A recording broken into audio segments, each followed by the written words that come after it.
What is going on, ladies and gentlemen? It's Super here and welcome to another MK11 video. Today we're talking a lot about possible leaks, news, things that have been circulating around Mortal Kombat 11 the last 2 days. So there's a lot that we're going to be talking about here. So if you guys do enjoy the MK11 coverage, it's always appreciated if you guys left a like on the video. Really helps out the channel. But here we go. Let's get right into it because we have a lot to talk about. The first topic here, which I'm sure a lot of you guys clicked on the video for, Bayonetta. Does Bayonetta have a chance to be a guest DLC character in Mortal Kombat 11? I have no idea, but the interesting thing is the director of Bayonetta had put out this tweet on Tuesday, which was abruptly deleted because I got this info from Event Hubs. I'll leave the articles, I'll leave all the articles and all that stuff that I referenced in the video in the description if you guys want to check it out. But I had no idea this was going on. And the director of Bayonetta had tweeted, Mortal Kombat X Bayonetta. And that sent the notifications or the replies into chaos.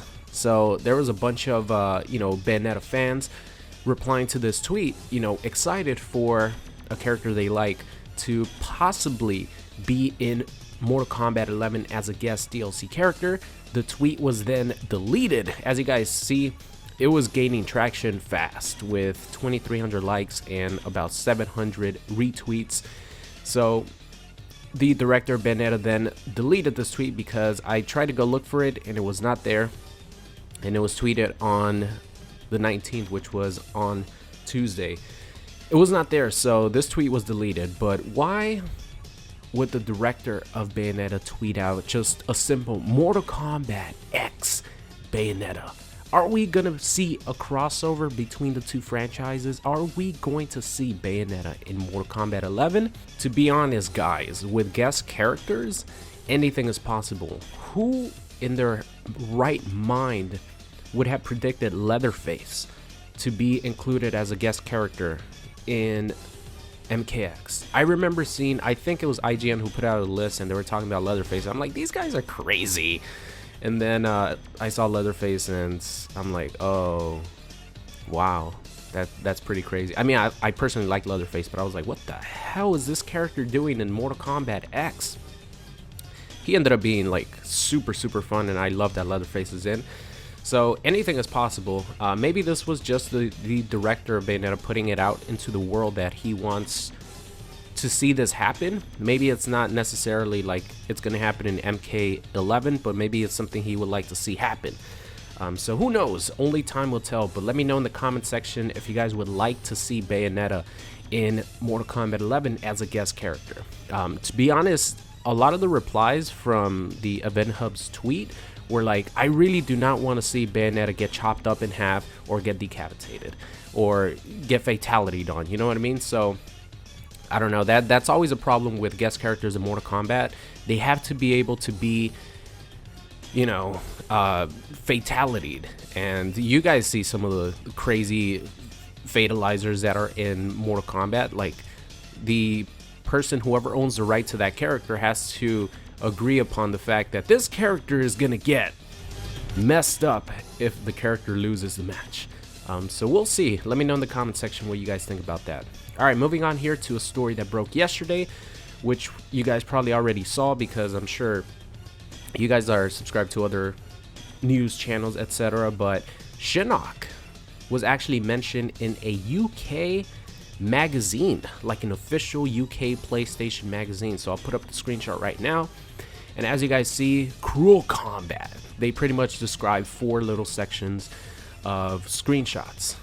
The third one is the one that's interesting because it says Garrus' punch is so powerful that after knuckling 2 holes through Shinnok's chest, he punches his brains out. Garrus must have a firm handshake. Now, of course, naturally, if it comes from a magazine, and obviously whoever wrote this article has to proofread, the article has to get approved in order to get published. So naturally this would cause a lot of us to, you know, ask the question like, what the hell are they talking about? Is Shinnok actually in the game? Is this a slip of the tongue? Did they think that this article was going to come out later on than it actually did? So they had to replace, you know, maybe what their plan was to have Shinnok or Garrus performing a fatality on Shinnok. They had to replace it with Sub-Zero because they thought this article was going to come out later. Or was this just a simple typo and misunderstanding? It's pretty hard to confuse a character like Sub-Zero to Shinnok. Like that, even the way they look, even if you really don't know too much about Mortal Kombat, you know the difference between Sub-Zero and a character like Shinnok, just visually the way they look. Even if you don't know who Shinnok is, you know how Sub-Zero looks, right? So it's really confusing and really interesting. One other thing that's worthy of pointing out is the number 4 slot. It says, keen to get in on the action. One of Sonya Blade's fatalities sees her blast a hole in her rival's chest before kicking them into a helicopter's roto blades. And the picture is actually a picture of Sonya's fatal blow, like her x-ray. So that's another mistake from this article. So in my opinion, I would probably put this out as a typo. Now, I'm not saying that Shinnok doesn't have a chance to make it into MK11. I would actually you know, just like hearing more of Shinnok, but I'm pretty sure we'll get that in story mode, because you guys know that Troy Baker is the voice actor for Shinnok, right? So obviously Troy Baker is a voice actor for Aaron Black. It's pretty crazy that you know, he's so good that he makes both characters sound amazing. I'm not too keen on Shinnok's like default look with those stupid ponytails or like cat ear looking hat. I hate it so much. But Troy Baker's always awesome to listen to.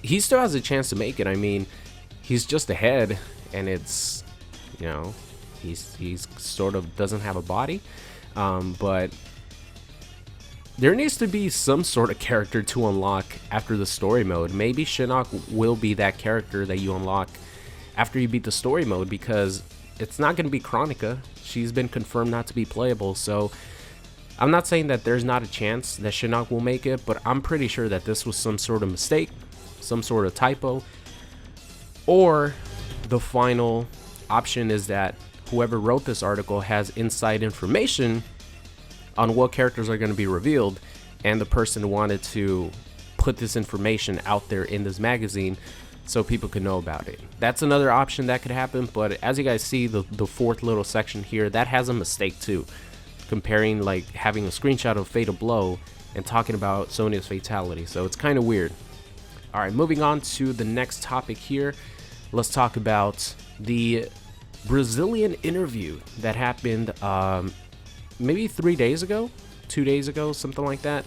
The Brazilian localization team, as far as you know, dubbing the Mortal Kombat voices to Portuguese, they actually had a live stream where they were answering a lot of questions talking about Mortal Kombat 11. Now, the video has been deleted, so the video is not out on YouTube anymore, and the video had some good information, including the fact that they had 50 different voice actors dubbing the game. Now, a lot of people took this information and they're like, man, there's gonna be 50 characters in MK11. That's not the case, guys.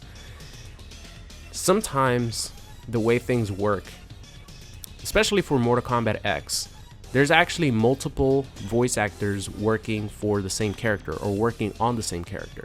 Some voice actors don't want to do, or maybe they're not good at doing grunty noises and screaming noises, and some characters or some voice actors are. So for example, in MKX, there was 2 different voice actresses working on the voice for Melina. That's probably going to be the same thing here. There's some voice actors who are just going to do story mode voices, some that are just going to do like the grunty noises when you're getting punched and kicked, and also there's probably going to be other single player content that requires multiple voice actors. So just because there's 50 voice actors doesn't mean there's 50 characters. But it is cool that they did hire 50 characters. That means, you know, there's possibly more lines and more dialogue to go through. It also says that there were over 100 hours of recorded voices, which is pretty crazy, man. I can't wait to see what other content NetherRealm has for single player that, you know, would warrant so many more voice actors and so much more recording time. Number 3, and this is from here on in is the interesting part. Cassie Cage has an intro where she's singing the Bad Boys theme. Bad boys, what you gonna do? What you gonna do when they come for you? Bad boys, bad boys. So Cassie's gonna be singing that to in an intro dialogue to an opposing character. Who it's gonna be, of course, they don't say. Moving on to a couple little tidbits that are probably the most significant in my opinion, is that one of the Portuguese voice actors, I think it was the main director. I don't have his name, I apologize, but he said that his favorite character is a male character that has not been revealed yet. Like his favorite character in Mortal Kombat 11 is a male character that has not been revealed yet. Of course, the only male characters that have officially been revealed are Kabal and Kano. So he could just be referring to a character that hasn't been revealed yet, not necessarily a character who we haven't seen yet. So it might be like Johnny Cage, it might be Kung Lao, someone like that who we've seen in story mode trailers, and you know, we've even seen a little screenshot of Johnny Cage performing a fatality. So he might just be referring to that, not necessarily like a brand new character we haven't seen in any trailers. But the last bit of information here is the most interesting one. It's confirmed that we are getting a brand new male character introduced in Mortal Kombat 11. So far we've seen Kronika and we've seen Garrus. Those are the brand new characters that are being introduced in MK11, and add another male character to that list because the director of the Portuguese voice dubbing was talking about his friend and really talented voice actor named Cassius Romero dubbing a brand new character that's being introduced in Mortal Kombat 11. Damn, that's a bombshell right there, because we know that, or we assume that there's going to be a couple extra slots that are reserved for brand new characters because, you know, based on the Steam leaks, there's some code names that we have no idea who they are. And now it's confirmed that there's going to be at least one more brand new male character being introduced in MK11. And there was a lot of misinformation based off YouTube being horrible with translations from Portuguese to English, but this new male character has nothing to do with Cassie. There's no romance interest in there between Cassie and this brand new character. Cassie's not singing the Bad Boys theme to this brand new character. It was just all a misunderstanding because YouTube, you know, the translations from YouTube were definitely bad. So this brand new character, all it was said is that it's being voiced by this Cassius Romero voice actor, who is also the voice actor for Negan in the Portuguese translation of The Walking Dead. He has an amazing voice. I'll leave it linked down below of him talking as Negan, doing like a little video as Negan. You could definitely tell that his voice would be suited more for a bad guy role.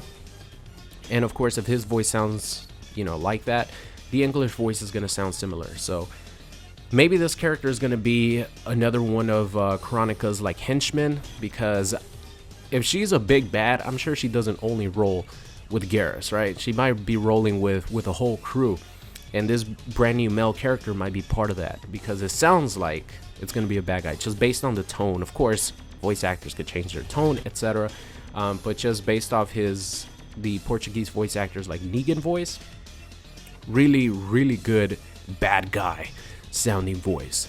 So that's about it for that interview. Like I said, the video was taken down probably because there was actually a lot of good information, including the fact that it's guaranteed that we're gonna get one brand new character, and he's a male character. So it might be Kano's son, it might just be like another one of Kronika's henchmen, it might just be a brand new character in general, like maybe another Special Forces character. Who knows? We're gonna have to wait and see on that one. And the final one here, I saved it for last because it's not too significant, but a lot of people wanted me to talk about this, which is the Todd McFarlane toy line unveiled concepts of their new toys that are going to be hitting the shelves in 2019. And one of those concepts was toys of Mortal Kombat 11. So because, of course, Todd McFarlane needs to license those characters to create them into toys, there's a little relationship there between Todd McFarlane and NetherRealm. So hopefully there could be a back and forth, right? Hey, you guys could definitely use some Spawn. Just let me do a couple of toys of some of your characters here and there. Not saying, like I said, I say this for last because I really don't think it's much, because Todd McFarlane does a lot of different toys for a lot of different brands. Like My Hero Academia is there, One Punch Man. He has a bunch of different toys for a bunch of different brands, so I don't see this being too significant. But the fact that there is a relationship there between NetherRealm and Todd McFarlane now, being able to use the license for Scorpion and Sub-Zero and some Mortal Kombat toys, that's pretty cool, because maybe there is some sort of transaction there going on with possibly Spawn being licensed to NetherRealm. Todd McFarlane has always said that he would be down for Spawn to make it into a Mortal Kombat game, and hopefully they take advantage of how beautiful MK11 looks, because he's gonna fit right in. So I think that's going to be the end of today's video, ladies and gentlemen. Long one today, a lot of news, a lot of speculation to talk about, but I hope you enjoyed it. I'll see you guys next time.